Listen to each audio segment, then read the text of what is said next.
Line ಬನ್ನಿ. ಊಟ ಮಾಡಿದವರು ಇಲ್ಲಿ ಇರಂಗಿಲ್ಲ. ಅಧಿಕಾರಿಗಳು ಬಂದಿದ್ದಾರೆ, ಅಲ್ಲಿ ಹೋರಾಟ ಸ್ಥಳಕ್ಕೆ ಹೋಗ್ಬೇಕು. ಶ್ರೀಕಾಂತ್ ಇಲ್ಲಿ ಕೂತ್ಕೊಳ್ಳಿ, ಕಳಿಸ ಅವ್ರನ್ನ.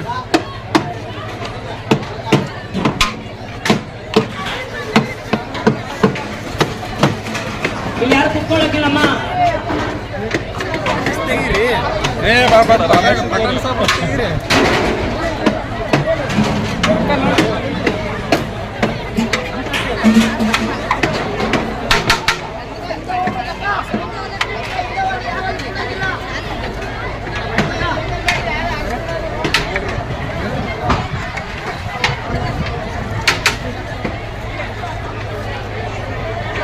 ಎಲ್ಲ ಆಶಾ ಕಾರ್ಯಕರ್ತರು ಮನವಿ, ದಯವಿಟ್ಟು ಕೇಳಿಸ್ಕೊಳ್ಳಿ. ಅಧಿಕಾರಿಗಳು ಬಂದಿದ್ದಾರೆ, ಇಲ್ಲಿ ಕೂತಿದ್ದೀರಲ್ಲಮ್ಮ, ಯಾರ್ಯಾರು ಊಟ ಮಾಡಿದ್ರೆ ಎಲ್ಲರೂ ಕೂಡ ರೋಡಲ್ಲ ಕೂತ್ಕೊಳ್ಳಿ. ಇದು ಎಲ್ಲಿ ತನಕ ಅಂದ್ರೆ ನಮ್ಮ ಸರ್ಕಾರ ನಮ್ಮ ಬೇಡಿಕೆ ಈಡೇರಿಸೋ ತನಕ ಈ ಹೋರಾಟ ಮುಗಿಯೋದಿಲ್ಲ.